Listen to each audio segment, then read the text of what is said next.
ልጆቼን እኔ ራሴ ያሳድጋለሁ እሱም ከሚስቶቹ ጋር ቁጭ ይላል ማለት ነው። እና ሰይድ ምን ያችንም ወንድ ልጅ የሚወለደችለትን ያምጣትና ከዛው አንድ ላይ አዩ ጋር ይኖር ማለት ነው።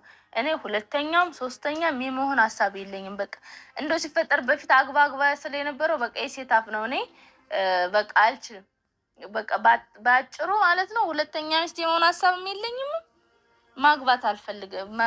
ሁለተኛ ሚስት ሆኜ መጨመላለቅ አልፈልግም። በቃ ባጭሩ ይሄ ነው። ያጨራ ሰይዶ አከና ከነቴ ጨራንኬ ሱማያ ወንታ ጀት ዳጌሰሚቲ ወንድ ከሰኑ እኔ ሁለተኛ ሚስት ሆኜ መጨመላለቅ አልፈልግም።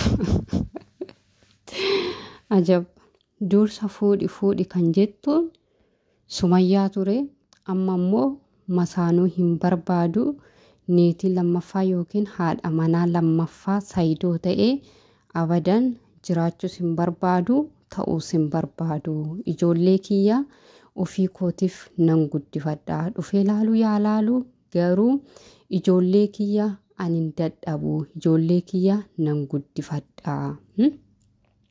አጃብ ነማጀች ሲሳ ዱጋ ረቢ ማቹዳ ዱርሳ ፉዲ አንገይኒ አረባ ፉዱቲ ሳይዶን የሮ መሳኑ አካ ፉዱፍ ኤያምቱፊ ሳይዶን አካ አረባ ፉዱ በርባደሚቲ ኢንሞ አረባ ዲሴ እንተላ ኦሮሞ ፉድ ኤጅራ አዩ ጀቹን እንተላ ኦሮሞ ፉዱ ኬቱ ሲያርሴ ማሌ መሳኑ ተው ዮኪንሞ ሳይዶን መሳኑ ትረት ፊዱሚቲ ከሲያርሴ ዶኩማ ኢፋን ኢፋት ወንን ነማት ማሙይቹራ የተናደድሽ አንቺ መሳኑ ስለመሳኑ ወይም ሁለተኛ ሚስት ማውን ሳይሆን የተናደድሽው ሳይዶ አዩ ማግባት ነው። ምክንያቱ አዩ ኦሮሞ ናት ብለሽ ስላሰብሽ እንጂ ሌላ ምንም ችግር የለም። ነጩ ማለት ነው። አከሚታማ አከጀት አኒ ሳይዶ ፋነ ጅራቹ ሂንፊዱ ሳይዶ ፋነ ጅራቹ ሂምበርባዱ ኔቲ ለማፋስተ ጅራቹ ሂምበርባዱ ኢንዴ ቤሞ ከኒ ኢሺ ኢልማ ተቆራ ቀባ ዶክሳዳኒ ከኒ ኢኒ ዩዱባቴ ጅራጭቲ ካና ኔቲ ብራከ ቀቡ ዮኪን ሞ ኔቲ ሰደፋን አከጅርቱ ሳይዶን ዱባቴ ጅራ ኢሺ ሳፊዱ ኢልማ ተቆ ቀብዲ ዋንቴ ኢሺ ሳፊዱ አዩ ወሊና ጅራታም ማሌ አኒ ሳይዶ ፋና አራራሜ ዮኪ ሳይዶ ወሊን ጅሬኛ ኮ ኢትሂን ፉፉ ሂምበርባዱ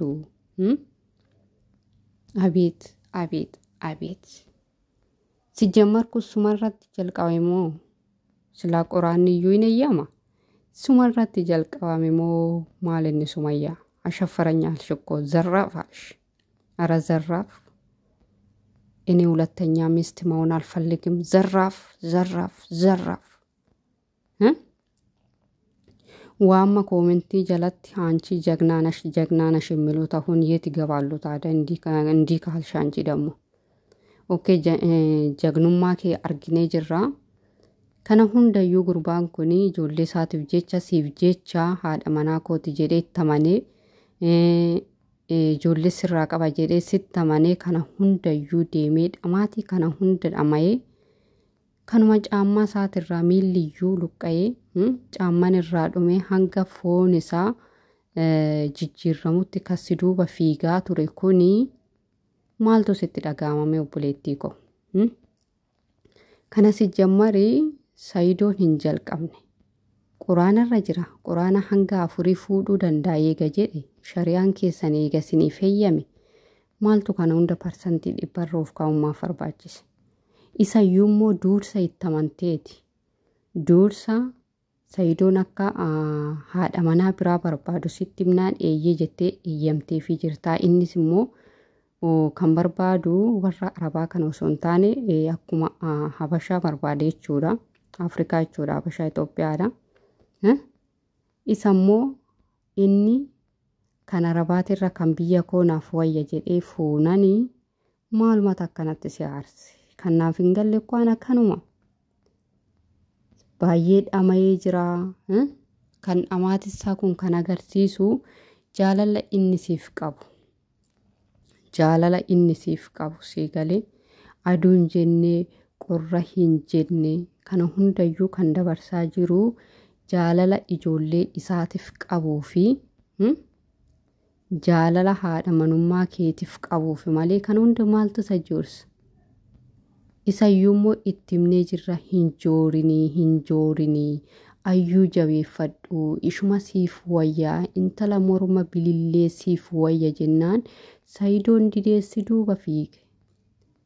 Egalee kanaaf jennaanii amma immoo eega inni gara Gondor taasisee baadiyyaa keessatti rakkachaa jira eega jedhee baadiyyaa keessa bulaan jira eega jedhee kana hundayyuu lafaasistee ani masaanuu lammaffaa hin barbaadu.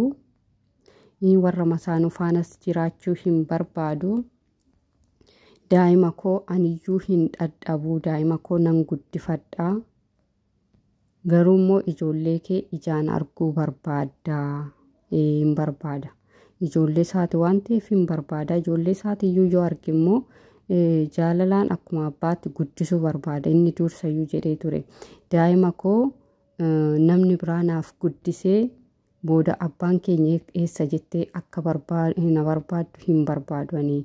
Ijoolleen koo yookiin daa'imti koo jaalala abbummaa koo fudhattee bartee anis gargaaree ana harkatti guddachuu qabdi malee namni biraa daa'ima koo guddisee daa'imti kun immoo eega guddattee abbaan koo eessa jettee akka isheen na barbaaddu hin fedhuu jedhe. Kana dursuma dubbate jechuudha. Dursa dubbate kana Saidoon. Garuu ati immoo isa kana hundayyuu gattee daa'ima lama walirraa horuu jechuun koo baay'ee guddaadha. Osoo nama sammuu qabuu ta'eeti.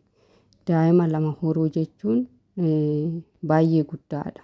Jaalala waggaa 10 waliin ture jechuun baay'ee guddaadha. Ati garuu kana hundayyuu gattee sababuma inni ayyuu fuudheef tarii ayyuun na caalte laata kan jedhu wanna shakkituuf amanamummaa kee ofitti amanamummaa hin qabdu waan ta'eef amanamummaa kee wanta dhoksiteef of keessa wanna amanuu hin dandeenyeef dhokatteetuma jiraachuu barbaadde. Maaliif ta'a kun? Maaliif ta'a? Maal si fayyada amma gurbaan kun illee gadi jooruni maal si fayyada? Gootummaan kee kana gootummaan kee asiin dhokachuu achiin dhokachuudha gootummaan kee. Madabbaqnu hundi jagnaan isheen mitti lootichi. Gootummaa ishee kana abbaa manaa dhokachuudha ijoollee fudhattee dhokachuudha. Maaliif barbaachisa kun hundi? Ijoollee isaati olii gadi soofa malee waa biraati miti. Kanaaf jennaanii okkee ati hin barbaaddu yoo ta'e ijoollee isaa kenniif ijoollee isaa innaa guddifatu. Maal goonaree wanta biraa? Ayyuu jabeeffadhu jennaan dideennis olii gadi fiiga. Nama aarsu. Wannuma hundaafuu laayikii gochuun dagatinaa hordoftoota fi jaallattoota chaanaala kootii lafaaf akka jirtanitti fayyaanaaf taadhaa baay'ee sin jaaladhaa nagaan.